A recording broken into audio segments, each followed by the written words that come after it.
Hi everyone and welcome back to my channel think smart. तो अपने पिछले video में मैंने आपके साथ में बात की थी SCSS के बारे में, जहाँ पे आप अपना रिटायरमेंट बेनिफिट या रिटायरमेंट का फ़ंड आप इन्वेस्ट करते हैं। तो अपनी इस वीडियो में मैं आपसे बात करने वाली हूँ PPF के बारे में, पब्लिक प्रोविडेंट फ़ंड।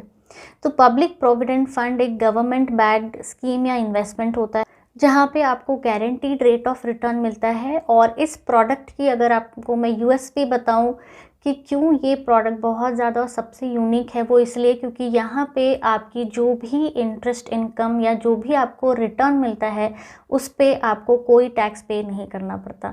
तो नॉर्मली हम जहाँ पे भी अपना पैसा इन्वेस्ट करते हैं, चाहे वो FD है, चाहे वो म्यूचुअल फंड है या कोई भी इन्वेस्टमेंट, हमें क्या करना पड़ता है, जितना भी हम अर्न कर रहे हैं, रेट ऑफ रिटर्न कमा रहे हैं, उस पर हमें टैक्स लगता है। यहाँ पे आपको कोई भी टैक्स पे नहीं करना है। साइमल्टेनियसली ये जो स्कीम होती है ATC में अलाउड होती है। तो अगर आप अपनी ATC की प्लानिंग कर रहे हैं तो 1.5 लाख आप यहाँ पे इन्वेस्ट करके ATC में रिबेट ले सकते हैं। तो अब बात कर लेते हैं इसके बेसिक फीचर्स की, यानी कि कितने टाइम का इन्वेस्टमेंट होता है, कितना रेट ऑफ रिटर्न आपको इसमें मिलता है, कितना मिनिमम और मैक्सिमम अमाउंट आप इसमें डिपॉजिट कर सकते हैं। तो ये 15 साल का इन्वेस्टमेंट होता है, मतलब आप जो अपना इन्वेस्टमेंट करते हैं उसकी मैच्योरिटी होती है 15 ईयर्स के बाद में। 15 साल के लिए आपका पैसा यहाँ पे इन्वेस्टेड होता है। वहाँ पे आपको रेट ऑफ रिटर्न एनुअली जो मिलता है वो होता है 7.1%, बट ये कंपाउंडिंग होता है एनुअल बेसिस पे। इसका मतलब जो भी आपका साल का पैसा होता है, इंटरेस्ट के ऊपर आपको इंटरेस्ट मिलता है।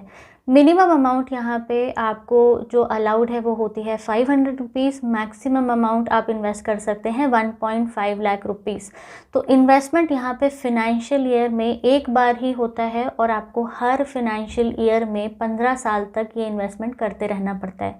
फॉर एग्ज़ाम्पल, आपने इसमें इन्वेस्ट किया PPF में, अब आपको हर साल एक अमाउंट इसमें इन्वेस्ट करना पड़ेगा जो आपके 15 साल तक इन्वेस्ट होते हैं। तो मिनिमम है 500, आप चाहें तो कोई भी अमाउंट अपना इन्वेस्ट कर सकते हैं। इन्वेस्टमेंट से एक और इम्पॉर्टेंट जो बात है वो ये है कि आइडियली आपको सजेस्ट किया जाता है कि आप महीने की 1st और 5th के बीच में इन्वेस्टमेंट करिए, बिकॉज़ आपका जो इंटरेस्ट कैलकुलेट होता है वो आपकी मंथ की 5th और 30th के बीच में कैलकुलेट होता है। तो अगर आपने 5 तारीख के पहले पैसा इन्वेस्ट कर दिया है तो उस महीने का इंटरेस्ट भी आपको ऐड होके मिल जाएगा। सो यहाँ पे डिपॉजिट फ्रीक्वेंसी क्या होती है, तो अनलाइक अदर इन्वेस्टमेंट जहाँ पे आप एक बार इन्वेस्ट करके बस भूल जाते हैं, 15 साल के बाद आपके पैसे या इन्वेस्टमेंट की मैच्योरिटी होती है, यहाँ पे ऐसा नहीं है।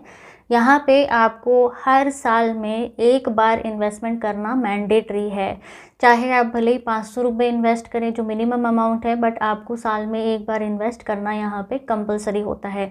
अब बात करते हैं कि आप अकाउंट जॉइंट में ओपन कर सकते हैं या इंडिविजुअल ही रहेगा। तो आपका जो अकाउंट होता है वो इंडिविजुअल बेसिस पर ही ओपन हो सकता है, जॉइंट अकाउंट यहाँ पे अलाउड नहीं होता। सो ये PPF अकाउंट आप कहाँ ओपन कर सकते हैं, आप पोस्ट ऑफिस में अकाउंट ओपन कर सकते हैं, बैंक्स में ओपन कर सकते हैं, जैसे कि SBI, ICICI bank, HDFC, axis bank. तो ऐसे काफ़ी सारे बैंक्स हैं जहाँ पे आप अपना अकाउंट ओपन कर सकते हैं। तो अब काफ़ी सारे लोग ये सोच रहे होंगे कि 15 साल तो बहुत लंबा टाइम होता है, अगर हमें बीच में पैसों की ज़रूरत पड़ गई तो क्या कोई ऑप्शन है, या हमें अगर लोन की ज़रूरत पड़ गई तो क्या हम PPF के अगेंस्ट ले सकते हैं। तो दोनों ही ऑप्शंस के बारे में मैं अब बात करने वाली हूँ।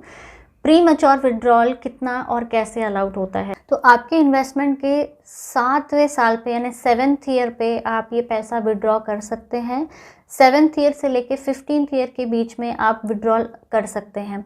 कितना अमाउंट आप विड्रॉ कर सकते हैं, 50% of the account balance which is available at the end of 4th year, या फिर जिस साल पे आप अपना अमाउंट विड्रॉ कर रहे हैं उसके एक साल पहले का जो भी आपका अकाउंट बैलेंस था, वो दोनों में से अकाउंट बैलेंस में से जो भी कम होगा आप उसका 50% विड्रॉल कर सकते हैं। तो ये तो थी बात प्री मैच्योर विड्रॉल की। अब लोन इसमें हम किस तरह से ले सकते हैं, तो लोन यहाँ पे हम 3rd और 6th ईयर के बीच में ही ले सकते हैं, और लोन का अमाउंट होता है यहाँ पे maximum 25% of your deposited amount, या फिर जो भी आपका अकाउंट बैलेंस होता है उसके 25% का आप लोन ले सकते हैं। दूसरा लोन अगर आपको लेना है तो अगर आपका फर्स्ट लोन क्लियर हो जाता है उसके बाद में ही आप दूसरा लोन ले सकते हैं। एक क्वेश्चन सभी लोगों के दिमाग में आता है, why should I invest in PPF और why should I open my PPF account, because यहाँ पे जो टेन्योर होता है वो 15 ईयर्स के लिए होता है।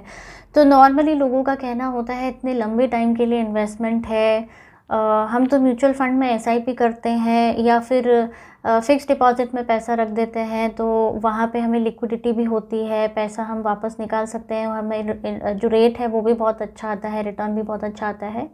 तो पीपीएफ के 2 यूएसपी मैं आपको बताती हूँ। पहला तो टैक्स फ्री रिटर्न है, जो भी रिटर्न है वो आपका टैक्स फ्री है प्लस कंपाउंडिंग होता है एनुअली। दूसरा यूएसपी है कि यहाँ पे आपकी एक डिसिप्लिन सेविंग्स हो जाती है। नॉर्मली क्या होता है, जब हम कहीं और इन्वेस्ट करते हैं और हमारे पास लिक्विडिटी होती है तो कहीं ना कहीं हम वो पैसा विड्रॉ कर लेते हैं, बट जब आपको मालूम है कि आप ये पैसा 15 साल तक विड्रॉ इतना इजीली नहीं कर सकते, पूरा विड्रॉ नहीं कर सकते, तो आप क्या करते हैं, एक डिसिप्लिन सेविंग्स की तरह, डिसिप्लिन इन्वेस्टमेंट की तरह हर साल उसमें अच्छा खासा इन्वेस्टमेंट करते हैं और यहाँ पे आप एटीसी का भी बेनिफिट ले सकते हैं। तो यहाँ पे एक बहुत ही सारे बेनिफिट्स आपको मिलते हैं। प्लस जब भी आप एक डिसिप्लिन सेविंग्स करते रहते हैं ईयर ऑन ईयर, तो ये कॉर्पस आपका रिटायरमेंट के लिए आप बिल्ड कर रहे होते हैं। बिकॉज़ अगर आप एक प्राइवेट सेक्टर जॉब में हैं तो सबसे पहला हमारा जो टेंशन आता है दिमाग में वो ये होता है कि हम रिटायरमेंट के लिए कॉर्पस कैसे और कितना जमा करें। तो रिटायरमेंट का कॉर्पस आप डिसाइड करके उतना अमाउंट आज से उसमें इन्वेस्ट करना स्टार्ट कर दीजिए। लिक्विडिटी है नहीं तो 15 साल के बाद में आपका एक अच्छा खासा कॉर्पस हो जाएगा और rate of return is also good. So I hope आपको आज की मेरी वीडियो पसंद आई होगी। अगर पसंद आई है तो please subscribe to my channel and support my channel and bye bye, take care.